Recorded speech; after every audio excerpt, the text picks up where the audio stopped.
Цаг хугацааны салхинд бүхэл юмс илэгдэн хувирдаг. Хүссэн хүсээгүй хүний хүсэл мөрөөдлөөс үр шалтгаалan байгаль дэлхийгээс ахуулаад бидний өмсөд зүг хүртэл байнга өөрчлөгдөнө.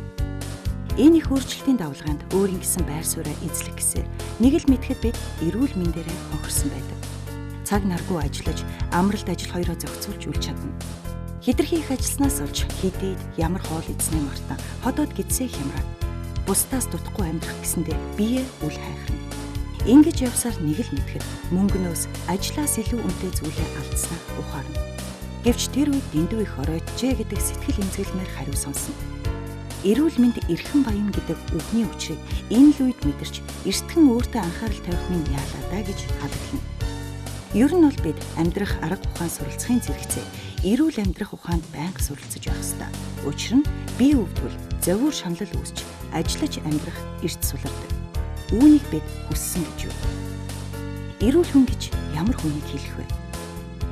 Ерөнхийдөө гадаад орчиндөө дөв дасан зохицсон. Бие махбодын дотор байдаг зохицуулгын систем нь хэвийн утгандаа сэтгэл санаа бие махбодын хувьд харьцангуй одоо хэвийн утганд байгаа хүмүүсүүдийг бол эрүүл хүн гэсэн ойлголтын дотор авч явдаг. Тэгээд дэлхийн эрдэнэт байгууллагаас энэ төрлийн эрүүл хүний тодорхойлтыг энэ төр өгсөн байдгийг. Тэгвэл энэ тодорхойлт бол бас л тийм хангалттай биш тодорхойлт юм аа гэсэн тийм ойлголтын хүрээлэл өгж байдаг. Эрүүл байх хэсэг нь эмчилгээний урлагаас илүүтэй элдэв зуршил, хоол хүнснээс хамаарна. John Lebach. Байгаль орчны бохирдол, хүн амын бөөгнөрөл, хүнсний аюулгүй байдал болон хөдөлмөр хамгаалтын дэг журам алдагдсан, ядуурл, ажилгүйдэл, нийгмийн бухимдал, элдв төрлийн халдвар төвчний дэгдэл зэрэг олон хүчин зүйл нь Монгол хүний эрүүл мэндээс сөргөөр нөлөөлж, үүнээс үүдэн манай улсын хүн амын дунд төрөл бүрийн өвчлөл, асар хурдтай тархсаар байна. Хэрв энэ байдал 10-аас 15 жил үргэлжилбэл эрүүл Монгол хүн хувирдах аюул нүүрлээд байгааг эмч мэргэжилтнүүд анхааруулсан. Өвчин хаанаас ирдэг вэ? Өвчин үүсгэх шалтгаан маш олон байх нь ойлгомжтой. Бидний хүрээлэн байгаа орчин, түүнийг түшиглэн амьдрах микроб болон бидний шалтгааллах бие, хэл, сэтгэлийн үйл бүхэн өвчин үүсгэж болзошгүй. Далд буюу холын шалтгааныг агуулж байдаг. Цаг нь болж нөхцөл нь бүрэлдэхүүн өвчин болж хуурдгаа гэж уламжлалт ангаах ухаан тайлбарласан байдаг. Орчин үеийн ангаах ухаанд бол тэр дундаа дэлхийн эрүүл мэндийн байгууллагаас хүний эрүүл мэндийн ердөө 7-8% нь ангаах ухааны хөгжлөөс 92-оос 93% нь тухайн хүнээс өөрөөс нь шалтгаалдаг болохыг тогтоосон байдаг. Өвчлөл үүсэх шалтгаанд 1-р организмд биологийн хэрэгцээд ус дутагдсанаас. 2. Бие организмын бохирдлоос. 3. Организм тэжээл дутагдсанаас. 4. Өвчин үүсгэгч бактери, вирус, мөөгөнцөр, шимэгчдийн халдвараас. 5. Бие организмд үүссэн чөлөөт радикалын нөлөөллөөс дархлаа сулардаг хэмээн өвчин үүсэх шалтгаануудыг нэрлэжээ. За дархлаа гэж энэ амьд бие махбодын түүхэн хөгжлийн явцад нэг хэсэг эсүүд гаднаас орж ирж байгаа янз бүрийн вирус, бактери мөн одоо хүний өвчний явцад тодорхой эрхтнүүд үүсдэг өөрөө хэвэн байснаа хэвэн байдлаа алдсан бүтцэн хувьд өөрчлөгдсөн тийм уургийн молекулуудыг биеэс гаргадаг, таньдаг, задалдаг, ялгаж салгадаг тийм том зохицуулгын тогтолцоог дархлааны тогтолцоо гэдэг. Дотроо бол бас 2-3 хуваагдана. Эдийн дархлаа, шингэний дархлаа гин. 3 гол эс байдаг гэж үздэг. Тэр макрофаг эсүүд, Т-лимфоцит эс, Б-лимфоцит эс гэсэн. Ийм одоо хүчрэх тогтолцоог бол дархлааны тогтолцоо гэж үздэг.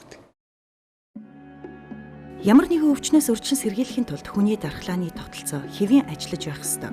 Хүн ямар нэгэн вирусын халдвар авсан тохиолдолд ойролцоогоор 24-өөс 48 цагийн дараа вирус хүний эс рүү нэвтэрч үржиж биеийн эд эсийг гэмтээж эхэлдэг.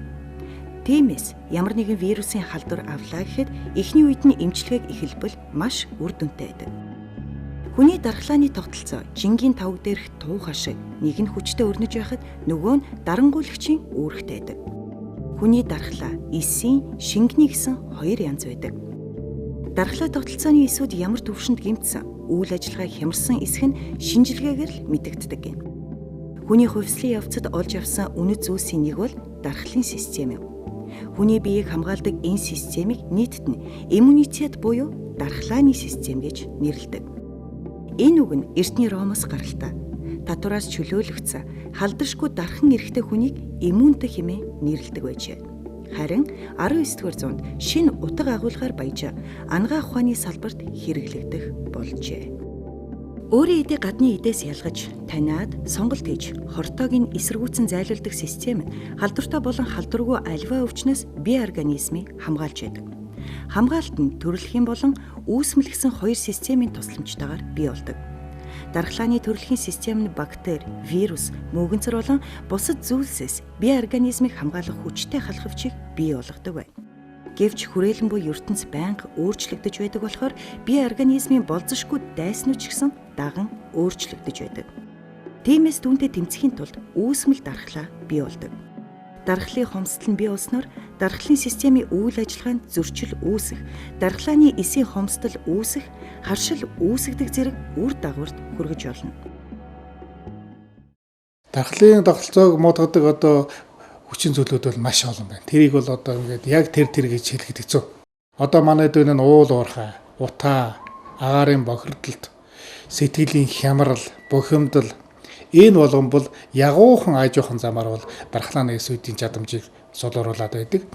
Гэхдээ дархлааны эсүүдийн чадам сулурч байгаа нь бол хамгийн нэг төвхтэй зэрэг хүндээ шууд мэдэгддэг. Их өвдөлтийн хэлбэрээр ч юм уу тэгж мэдэгддэг. Нэг жоохон тийм биеийн ажиллах чадвар суларч байгаа мó да бие жоохон ядраад байгаа мó да энэ гэсэн маягтай л яваад байдаг. Ингээл энэ хооронд 3-4 жил болчдөг. Ингээд нэг мэдхэд. Эргээд эмчилгээ төвхтэй өвчин төрөгчдөг гэж судлаачид үздэг. Нэгэн сонин баримт дэлгэхэд бидний монголчууд эрт дээр үеэс орчин цагийн анагаах ухааны нэршлэр нь биш боловч биеийн эрүүл мэнд хүч тамирыг сэргээдэг гайхамшигтай чадвартай бодисууд байна гэдгийг мэдсэн хагаад түүнийг хаанаас авч болохыг дэндүү мэддэг байнга хэрэгэлдэг байсан бөгөөд одоо хэр өргөн ашигласаар байдаг. Үүнд амьтны халуун цус уух, эртний Монголын эзэнт гүрнүүдийн цэргүүд жанжныхаа шийдвэрээр зарим үед хатуу тогтоосон тунгаар морьныхоо цусыг уудаг байжээ. Харин орчин үед голдуу яргуу эзэн гөрөөсний цус, хулангийн, чоны цус, олдохгүй л яргуун хөөсөн ямааны цус уудаг болсон байна. Амьтны дотор эрхтнийг түүхээр нь идэх, баавгаан өөх, тарганы хүм ах, чоны бараг бүх эрхтэн гэдэх голио залгих, түүхийн өндөг хэрэглэх, залгин, түрхэн, маск тавина. Малын сүү саамуух, цагаан ямааны түүхийн сүү, гүүний саам, гүүний ариг, ингэний хорм, түүхийн сүүний бяслаг. Хөхний сүү буюу эхийн цагаан сүү уух. Хөхөр өсч буй няраа өвчлөхгүй. Хүүхдийн чихэнд, нүдэнд хөхний сүүд саадаг. Өдөрсийг хөхний сүүгээр тэнхрүүлдэг. Архах хөөч өвчний хөхний сүүгээр тижээ амийг нь төр торгох, эдгэрүүлэх, бүр эрүүлжүүлжсэн ч тохиолдол байдаг гэн. Тэр үнэн шүү дээ. Сая энэ манай эрүүл мэндийн сайд, Хөрлбаатар сайд, Гандан Дэгчлэнгийн Чойжамс хамб байгаль орчны сайд хамтарсан тунхаглал гаргасан. Хамтарсан тийм гараа үсэг зурсан тийм зүйлүүд. Энэ дээр бол энэ хаврын уйлар болонгот манайхаа ядагтай зэрэгэл гөрөөс янз бүрийн амьтны зос ууна гэдээ явдаг. Нэгдүгээр энэ бол нүгэл талаасаа юм. Хоёрдугаарт бол энэ тэр зэрлэг амьтдаас дамжаад янз бүрийн халдвар төвчин тархачих бас болцоотой учраас ийм зүйлээс хүн амаа ийм зүйлийг битгий хийгээч. тэртээ шинжлэх ухаан хөгжсөн, анагаах ухаан хөгжсөн зөндөө сайхан байгалийн гаралтай бүтээгдэхүүн бий болсон. Энийг заавал тэгж энэний төлөө нэг буу агсаад л тэгэл байгаль дээр очиод амьтныг үргээгээл тэгэл чин ийм өтөө өвгөө зүйлүүдийг битгий хийгээч гэдэг өрөөсөн сайхан тунхал гараад ирсэн байлээ. Нэг талаасаа тэр. Нөгөө талаасаа яг зүгээр яах вэ? Ер нь амьтны гаралтай энэ хүн амьтны чинь цусны дотор сүүн дотор ялангуяа төрсэн ээжийн ангир сүүн дотор бол энэ нөгөө трансфер фактор гэдэг хүчтэй хүчин зүйчин бас байдаг л да. Тэр сая өөрөө чинь хэлдэг тэр нэг анд явах тэгэл зусын нуу гэдэг энэ тэр зан үйлүүд бол огтын хэрэггүй дээ гэж хэлмээр байна. Үеийн үед өвөг дээдсээс уламжлагдаа ирсэн дархлаа сайжруулах энэ аргуудыг өнөө цагт хэрэглэх болцоо үнэхээр хомс байгааг эмч үзэгч та бүхэнд тайлбарлалаа. Учир нь альва зүйлс хувьсан өөрчлөгдөхийн хэрээр байгаль дэлхийгээс ахуулаад бидний хүрээлэн буй эд зүйлс мөн чанараа алдаж хүний эрүүл мэндэд хор хохирол учруулсаар байгаа учраас та бидний дархлаа муудсаар байлаа. 1996 онд болсон дэлхийн хүнсний асуудлаар дээд хэмжээний уулзалтаар хүмүүс эрүүл идэвхтэй амьдрахад хүрэлцээтэй эрүүл тэжээлэг хоол хүнсээр хангагдсан байх нөхцөлийг хүнсний аюулгүй байдал хэмээн тодорхойлсон байдаг. Харамсалтай нь өнөө үед хүнсний аюулгүй байдал алдагдсанаас болж олон төрлийн өвчин үүсгэж байна. Дархлаа суларснаас олон төрлийн өвчин үүсдэг гэдгийг хэн бүхэн мэднэ. Дархлаа сайтай хүн бол халдварт өвчнөөс ахуулаад олон өвчнөөс ангид байх боломжтой юу? Одоо дархлааг бол зөвхөн суларсан талаас нь бас хараад байж болохгүй. Зөвхөн өвчин бол сулархлаар л өвчин үүсдэг юм байна. Хэд итгэвчүүл бас өвчин үүснэ. Өөрөөр хэлбэл дархлааны эсүүдийн өөр хоорондоо мэдээлэл дамжуулах зохицуулга нь алдагдвал ой тогтоомжинд сулар бол хэд итгэвчүүл нэг талдаа тэр аутоиммуны өвчин гэдэг нь үүсдэг. Нөгөө талдаа дархлаа тогтоос суларвал бас олон өвчин араасаа дагаж үүснэ. Дархлаа тогтолцооны алдагдлын өвчнүүдийн хамгийн хүчтэй хэлбэр нэгтэй зэрэг нөгөө спид гэдэг өвчин байх жишээтэй. Тэр миний сая хэлсэн хэд итгэвчсэн өвчний жишээ хэвтүүлийн үеийн өвчний өвчнүүд хэрэг энтер гэдэг өвчнүүд бол ингэж явдаг. Тийм учраас дархлаа тогтоол бол хамгийн гол нь хэвийн утгандаа л аяга их сайн. Хэд итгэвчүүл өвчнөд хүрнэ, хэд сулруул өвчнөд хүрнэ гэсэн ийм одоо байр сууриас ойлгох ёстой гэж үздэг. Соёл иргэн шир шинжлэх ухаан, техникийн дэвшил, анагаах ухааны ололт амжилт нь дэлхийн хүн амын өвчлөх, өвчин тархахыг зогсоож чадахгүй. Харин ч эсрэгээр шин өвчнүүд бүртгэгдэж, бидний хөгжил гэж итгэдэг, иргэн шил гэж боддог. Техник технологийн дэвшлэр хүн бүхний гэр дундаа эрүүл мэндийг шийдэж чадна гэдэг ойлголт нь хүмүүсийн амьдрах орчин, амьдралын нөхцөлд нөлөөлж дархлаад дутмагшилт оруулсаар байна. Ийм учраас дэлхийн хөгжилтэй орнуудад хүн амынхаа эрүүл мэндийг дархлааны чадамжтай эсийн тоогоор тогтоож оншилж, эмчилдэг болоод багагүй хугацаа өнгөрсөн.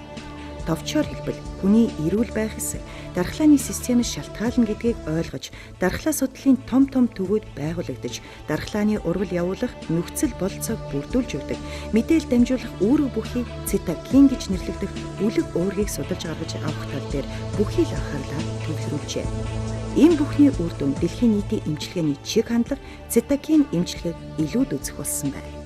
Одоогоор дархлаа судлалын шинжлэх ухаан 200 гаруй төрлийн цитокин биологийн үүрэг бүтцийг тодорхойлоод байгаа юм. Ялангуяа хавдрын эмчилгээ, харшил, эргэтэн шилжүүлэн суулгах практикт амжилттай ашиглаж байна. Цитокин эмчилгээ гэж юу хэлээд байна? Ямар үр дүнтэй вэ? Физиологийн хэвийн урвалаас эхлээд эсийн болон шингэний дархлааны урвал, үүсэх, явагдах, зогсох, эсийн үйлчил, эдэсийн нөхөн төлжил зэрэг олон урвалын шийдвэрлэх үүрэг гүйцэтгэдэг молекул бол цитокин. Үгээр зогсохгүй цитокин дархлааны болон бусад эсүүдийн өсөлтийг хүчин зүйл болсноор бие махбодын дотоод орчныг хэвийн байлгахад чухал нөлөө үзүүлдэг байна. Цитокин бүх амьд эсээс ялгарх боловч ихэнх хэсэг нь TS залгуур эсээс ялгардаг гин. Дархлаа зөвшөөрлөх эмчилгээнд гарсан хамгийн том ололт бол 5,000 дальтон жинтэй 44 амин хүчлийн дарааллуухий трансфер фактор хэмээх мэдээлэл зөөвөрлөгч жижиг уургийн молекулууд гэдгийг дэлхийн олон арган эрдэмтэд дуу нэгтэйгээр хүлээн зөвшөөрч байна. Энэхүү мэдээлэл зөөвч жижиг молекул нь цитокинийн нийлэгжилтийн хэмжээг тодорхойлох бөгөөд цитокины рецептортой харилцан үйлчилснээр дархлааны урвалын гол зохицуулгыг хийж чаддгаараа онцлог. За дархлаа тогтолцооны бол өөрийнх нь биологийн зохицуулга гэж мундаг том зохицуулга байна. Энэ хэдэн сая жилийн явцад төлөвшин бий болсон.